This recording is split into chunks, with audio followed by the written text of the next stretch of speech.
Y el Señor declara 3 cosas. Primera, es el año de sus redimidos.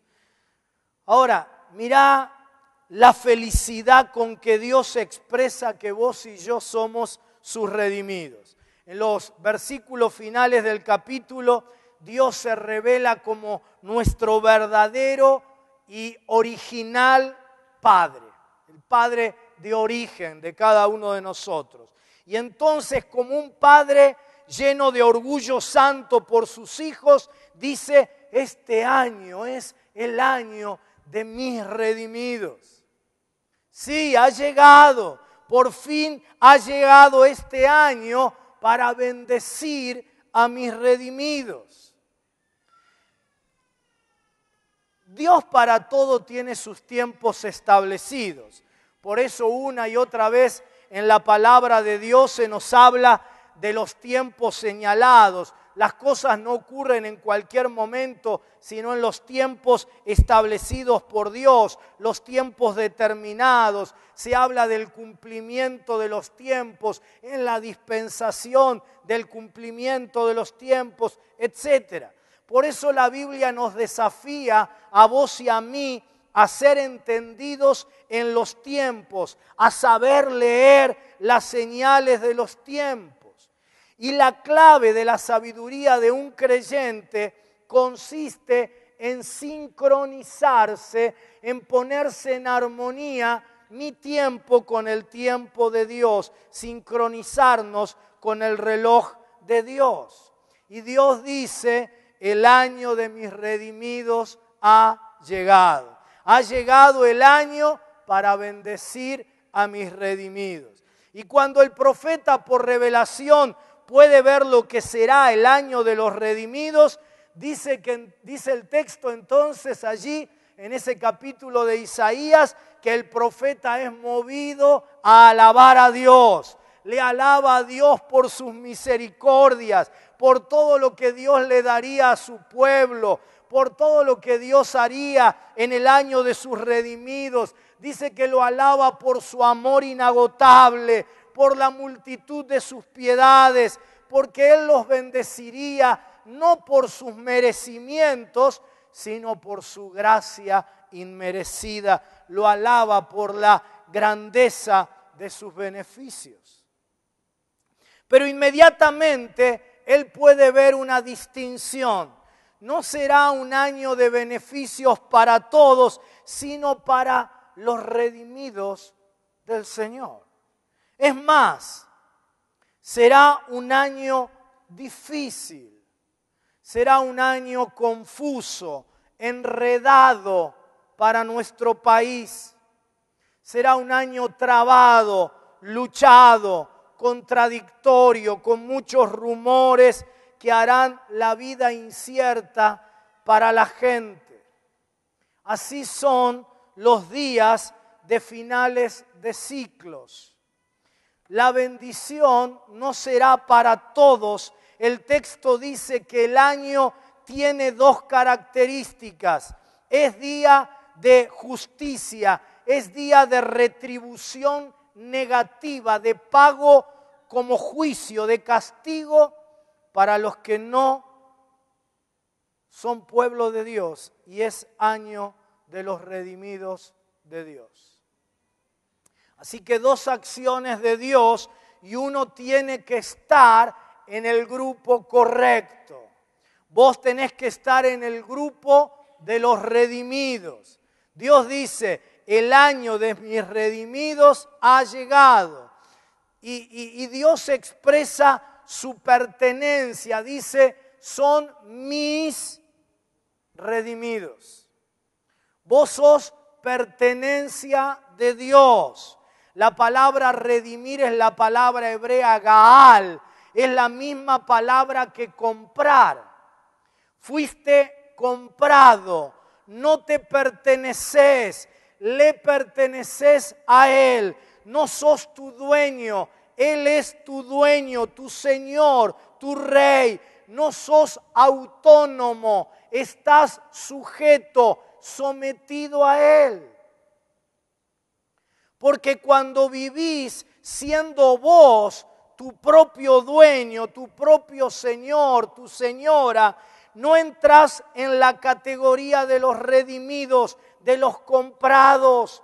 Jesús dijo, por sus frutos los conoceréis. Vos tenés que vivir este año como un redimido de Dios, como un comprado, como una pertenencia de Dios, porque es el año de sus redimidos. Ahora, esto lejos de ser una palabra dura o de condenación que te conduce a la duda o sobre tu condición, es una palabra, por el contrario, liberadora, llena de esperanza. Porque si hasta hoy vos no viviste como un comprado, como una posesión de Dios, tu vida no está fatalmente determinada por lo vivido hasta hoy, sino que hoy vos podés empezar el año viviendo como un comprado por la sangre de Cristo, como una pertenencia del Señor. Decí conmigo, yo soy un redimido de Dios. Yo le pertenezco a Él.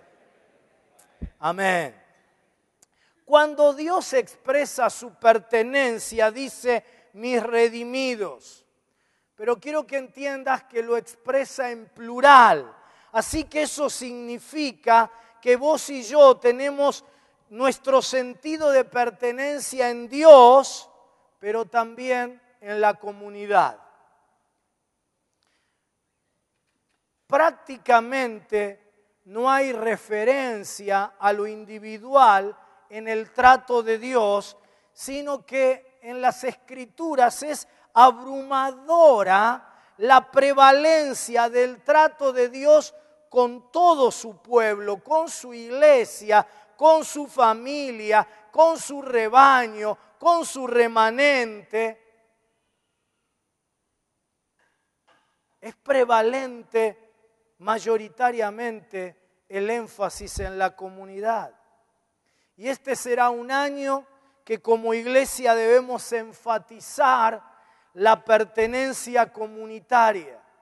Somos parte de un colectivo, tenemos un destino común. El pastor Jorge Mitián, de manera magistral, ha enseñado a través de su comentario a la carta a los Efesios que el proyecto eterno de Dios, lo que movilizó a Dios, el plan de Dios, su proyecto eterno, es formar una gran familia de hijos e hijas suyos que sean semejantes a su Hijo Jesús. Ese es el proyecto eterno de Dios. Esa gran familia en realidad es la humanidad toda, porque ese es el deseo de Dios. Y la manera de hacerlo fue formando primeramente lo que Pablo llama sus primicias, la iglesia, es decir, mostrándole al mundo un ejemplo de lo que Dios quiere. Toda la humanidad es mi deseo, dice Dios, es que sean mi familia. Y aquí tienen la iglesia para que vean el modelo, las primicias. Primicias de la nueva humanidad. El método de Dios para hacer de la humanidad su familia no fue mandar un evangelista, no fue dar un método de crecimiento de la iglesia. Ese es el evangelio norteamericano. Nosotros estamos eternamente en deuda con nuestros hermanos de los Estados Unidos porque ellos han tenido una pasión misionera extraordinaria que nosotros debiéramos imitar y porque ellos sembraron por el mundo la semilla maravillosa del evangelio. Pero también debemos reconocer que junto con la semilla nos trajeron su propia maceta. es decir, su cultura individualista, competitiva, capitalista, y nosotros la compramos porque nos gusta todo eso. Nos gusta ser el primero, el mayor, el que tiene más poder. Está en nuestra naturaleza humana pecaminosa y especialmente está en nuestra herida autoestima latinoamericana. Pero esa no es la metodología de Dios. Las historias de los grandes avivamientos del mundo anglosajón fueron algunos de los instrumentos para que recibiéramos nosotros esa maceta. Pero resulta que cuando miramos esas historias un poco más detenida y profundamente, nos damos cuenta que esos grandes avivamientos, en primer lugar, no fueron tan grandes. Por ejemplo, uno de los más renombrados, más usados, que más escuché yo de pequeño, era el avivamiento de ese gran hombre de Dios, Evans, en Gales. Cuando uno estudia ese avivamiento se da cuenta que a lo largo de todo el tiempo afectó a 80.000 personas, es decir, menos que cualquier campaña de Carlos Anacondia, donde reunía durante 60 noches 50, 60.000 personas por noche. Pero esa cultura individualista nos vino barnizada de avivamiento. Pero cuando uno sigue estudiándolo, se da cuenta que la mayoría de ellos no transformaron de manera permanente la realidad. He tenido el privilegio de predicar en alguna de las iglesias en Europa en los cuales nacieron esos avivamientos, y un museo tiene más vida que esa iglesia. Nosotros ya tuvimos y tenemos ese modelo, pero tampoco transformamos la Argentina. Con tanto dolor vemos la crisis que vive nuestra nación a nivel cultural, a nivel social, la sociedad desmembrada con sus valores absolutamente distorsionados. Pero Dios no ha cambiado su método. Él sigue diciendo que la manera de transformar a la humanidad es por medio de una comunidad diferente, una familia que experimenta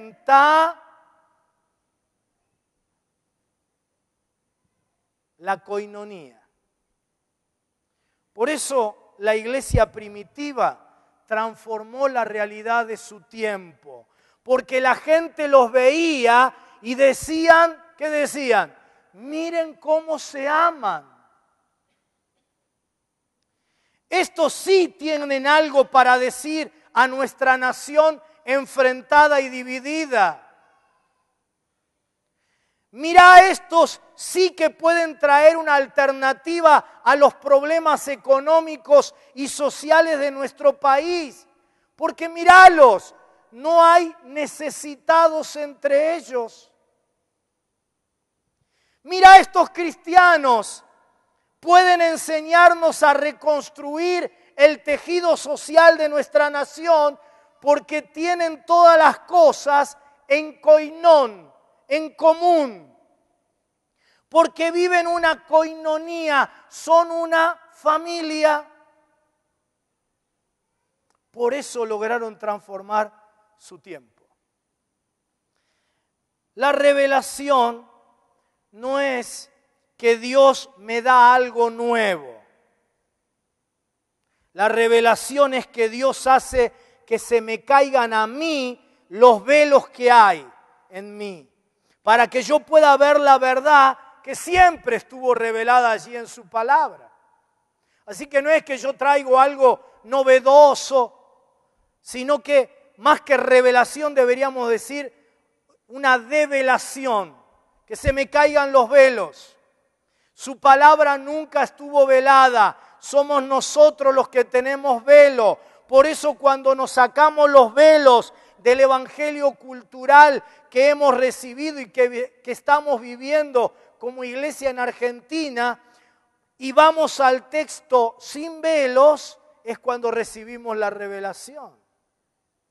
¿Cuál es esa revelación?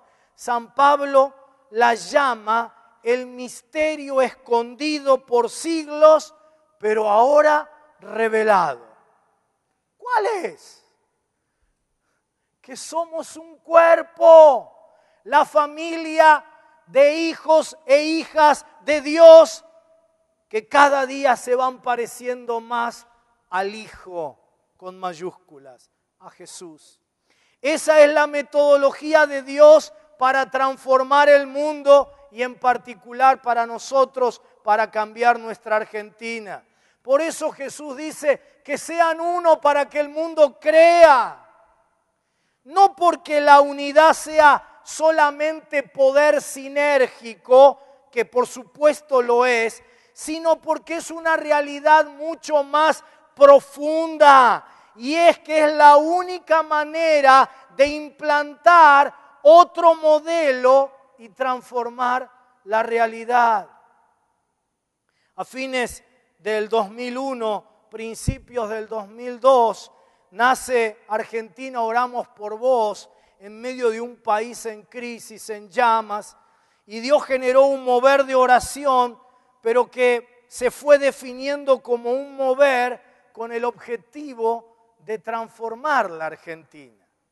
Y después de algunos años, los primeros, de soñar con proyectos de transformación social, llegó un día en que nos cayó la ficha, que no eran planes ni métodos los que traerían la transformación, sino que la Argentina cambiaría por medio de la iglesia. Y nuestros retiros apuntaron a eso, a repensar la iglesia, y nos dimos cuenta que la iglesia argentina, como hoy está, no puede transformar la Argentina. Porque lo que la gente veía en la iglesia primitiva, ni lo ve por asomo en nosotros. Hicimos de la familia de Dios un lugar de reuniones y decimos vamos a la iglesia. Y cambiamos la coinonía por individuos ungidos y por métodos eficientes. Por eso es que no podemos cambiar la Argentina. Y el gran angular de la transformación de la Argentina de pronto en nosotros se redujo al zoom de la vida del liderazgo, de los pastores. Porque cuando viajamos y vimos el estado de ese liderazgo, dijimos, es imposible que con este liderazgo cambiemos la iglesia para que la iglesia cambie la nación. Enfrentados entre sí, imposibilitados de trabajar juntos, compitiendo, luchando entre ellos por quién figura más, quién manda, usando los medios para criticarse unos a otros, luchando por quién aparece en la plataforma o sale en la foto, es decir, los mismos males que en la Argentina y en el liderazgo de nuestra nación. Este año pasado estuve en India y en una iglesia que ministré, el pastor, un hombre bueno, un hombre espiritual. Él pertenece a la casta social más baja, pero ahora que es pastor, cree que él dentro de la iglesia pertenece a la casta alta, que es lo que en la sociedad de la India son los brahmanes. Y él entonces cree que lo es en la iglesia, y entonces su gente empobrecida y él haciendo ostentación de lo logrado, mandoneando a la gente desde arriba. ¿Por qué? Me pregunté yo, si cuando estuve con él pasando tiempo me di cuenta que era un hombre de Dios, un buen hombre. ¿Por qué? porque su aspiración interna no es encarnar el modelo de Dios, sino que es alcanzar lo que es éxito en su cultura. Y mientras no seamos capaces de encarnar el modelo de Dios, no podremos transformar nada. Hasta que la gente no pueda ver nuestra coinonía, nada va a suceder. Y aquí es donde otra vez tenemos que sacarnos los velos para que podamos recuperar la revelación y entonces tener revelación.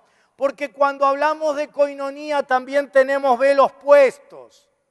Y creemos que es que los pastores se junten en el consejo de pastores y compartan un tiempo y coman un asado y tomen un rico café y organicen cada tanto un evento. Y cuando hablamos de coinonía en una congregación, creemos que es una reunión social, el picnic, el campamento de tal o cual grupo. Pero el impacto de la coinonía de la iglesia era que tenían todas las cosas en común. Y no solo las materiales, todas. Por eso transformaron al mundo. No existe en castellano una palabra que pueda describir adecuadamente el concepto bíblico de coinonía. No es solamente compañerismo, no es comunión, es mucho más que todo eso. Una vez lo escuché al pastor Giovanni Traetino diciendo que la base, el fundamento de esa coinonía era el berit, el diatequé del Antiguo y del Nuevo Testamento, es decir, el pacto, la alianza. Por eso tenían todas las cosas en común, por eso eran capaces de vender todo lo que tenían y compartirlo. Por eso había una sola iglesia en cada ciudad. ¿Por qué? Porque había un pacto, una alianza con Dios y entre ellos como familia de Dios. Y trastornaron al mundo.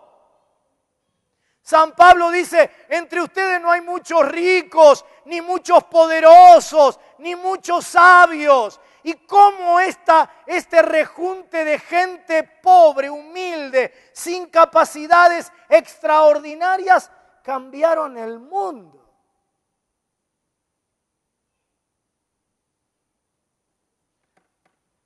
Una comunidad de pacto, de alianza, es muy fuerte. Por eso cuando eran perseguidos, seguían predicando. ¿Por qué? Porque no sufrían individualmente, no enfrentaban las luchas individualmente, no trataban como vos y yo de vivir la vida cristiana individualmente, sino que lo hacían unos con otros. La expresión unos a otros aparece como 40 veces en el Nuevo Testamento.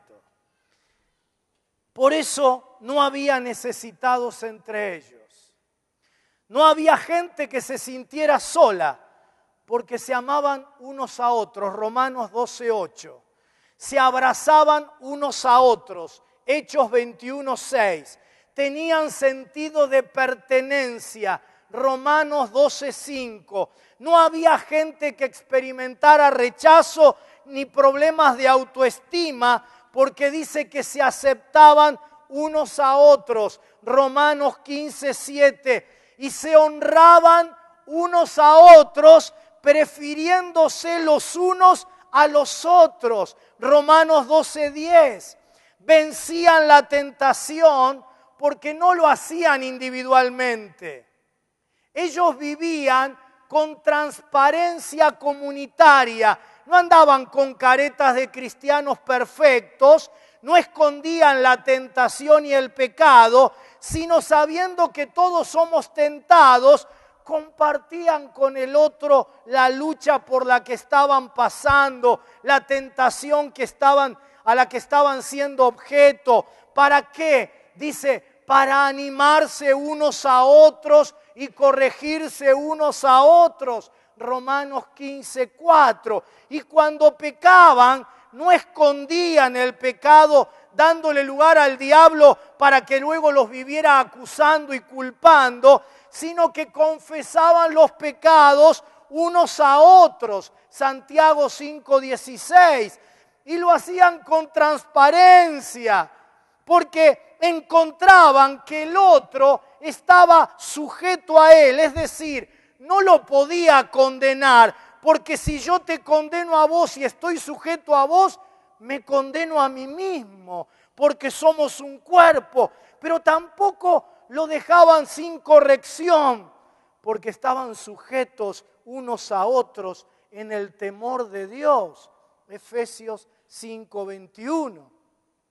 Y caminaban en la vida con transparencia, no dejándole al diablo oportunidad por cosas ocultas, porque ellos andaban en luz, porque tenían comunión unos con otros. Primera de Juan, capítulo 1, versículo 7. Y entonces la sangre de Cristo los limpiaba. Y cuando tenían problemas, no los enfrentaban en la soledad que tanto nos daña a nosotros, sino que sobrellevaban unos las cargas de los otros. Gálatas 6:2. Claro que no todo era perfecto, pero crecían en la paciencia, soportándose los unos a los otros. Efesios 4:2. Permitiendo que el Espíritu Santo produzca su fruto en ellos. Y entonces eran personas capaces de perdonarse los unos a los otros y por ende experimentaban el perdón de Dios. Efesios 4:32. Y mostraban su amabilidad, su humildad, su mansedumbre. Y todos crecían en todos los aspectos de la vida. Y uno le aconsejaba al otro cómo crecer en el trabajo y en la economía, y el otro le enseñaba a su hermano cómo ser mejor papá o ser mejor mamá, porque se enseñaban y aconsejaban unos a otros. Colosenses 3:16. Y cuando alguno caía o se equivocaba o no le iba bien en algo, en lugar de aislarse, como lo hace el individualismo de nuestra sociedad, se alentaban unos a otros. Primera de Tesalonicenses 4:18. Y si alguno pasaba por una prueba o por una pérdida, era inmediatamente fortalecido, porque se consolaban y fortalecían unos a otros. Primera de Tesalonicenses 5:11. Y todos tenían fruto en su servicio, porque se estimulaban y motivaban unos a otros en el amor y en las buenas obras. Hebreos 10:24. Y ellos experimentaban milagros y más milagros y más milagros, porque dice que oraban unos por otros para ser sanados. Santiago 5:16. Oh, ¿te das cuenta cuánto hemos perdido por un evangelio individualista? Y te das cuenta cuánto más sencilla, hermosa, alegre, sobrenatural, libre, transparente, sana y fuerte sería tu vida si vivieras la realidad del misterio escondido por siglos, pero ahora revelado y dispuesto para vos, que es que la manera de vivir la vida con Cristo y en Cristo es en un cuerpo, la iglesia. ¿Y te das cuenta por qué no podemos cambiar la Argentina? Sí, porque ante un mundo individualista, egoísta, violento, dividido, enfrentado, solitario, angustiado, no le estamos mostrando al mundo la nueva creación de Dios, el modelo alternativo. Por eso es que estoy convencido que la iglesia, como hoy la conocemos, tiene su certificado de defunción firmado, sus días contados. Pero gloria a Dios que Él está restaurando su diseño, su modelo. Y está resucitando una iglesia cuerpo, familia, unida, alternativa para el mundo. Es por eso que las puertas del Hades jamás podrán prevalecer contra la iglesia, la esposa de Cristo. Pero nosotros creemos que si encontráramos el método, que si viene fulano o mengano, que sí, entonces vendrá el avivamiento. Pero no, Dios dice que su método es la iglesia como un cuerpo, como una familia, como una relación unos con otros. Porque la iglesia es resultado del ser de Dios. La mejor descripción de la iglesia, ¿no?, la encontramos en la misma Trinidad. Gregorio de Niza dijo que la Trinidad es la iglesia antes de la iglesia. Mirá qué lindo. La Trinidad es la iglesia antes de que naciera la iglesia. Porque Dios creó la iglesia y todo lo que Dios produce emana de su identidad. Todo lo crea a su imagen y semejanza. Y crea la iglesia a su imagen y semejanza. Por eso Jesús dijo que sean como tú y yo somos uno. Que sean uno como tú y yo somos uno. Es decir, como nosotros en la Trinidad. Así tiene que ser la iglesia. Perfectos en unidad. Dios quiere que eso sea una realidad en su iglesia en Argentina. Y vamos a trabajar para que sea realidad aquí en nuestra congregación también. En relaciones unos con otros. Tenemos que empezar este año y en los próximos años. Nos va a llevar, nos va a costar. El yo gigante que está dentro mío va a presentar resistencia. Pero tenemos que ir generando relaciones interpersonales uno a uno. Que yo lo pueda agarrar a alguno de ustedes y decirle: Gonzalo, orá por mí porque estoy en tentación. Y antes que caiga quiero que el Señor me fortalezca.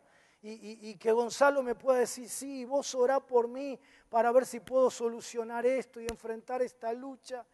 Y si pudiéramos empezar a juntarnos un ratito, 2 de nosotros, una vez a la semana, a tomar un café, no aquí en el culto, no en el templo. Simplemente abrir nuestro corazón, a lavarnos los pies, media hora. Un café, lo que dura un café, un mate. Y sin escandalizarnos, porque saben, todos los que están aquí conmigo primero, somos pecadores.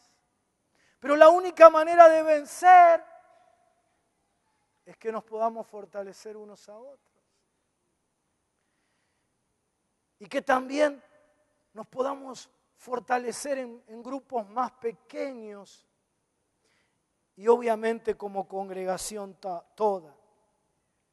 Pero será imposible si vos no recibís hoy como revelación de Dios, no porque te lo digo yo, ¿no? Como revelación de Dios, la revelación del misterio escondido por siglos, el cuerpo de Cristo. Es decir, no nada nuevo. Perdonen que no les inventé nada nuevo para el día de hoy. Pero que Dios me haga caer mis velos y los tuyos para que la revelación sea real. Este tiene que ser el año de los redimidos. Acordate que la promesa es para los que viven como comprados, como pertenencia de Dios, no como autónomos. Y la promesa es plural. Redimidos, comunidad.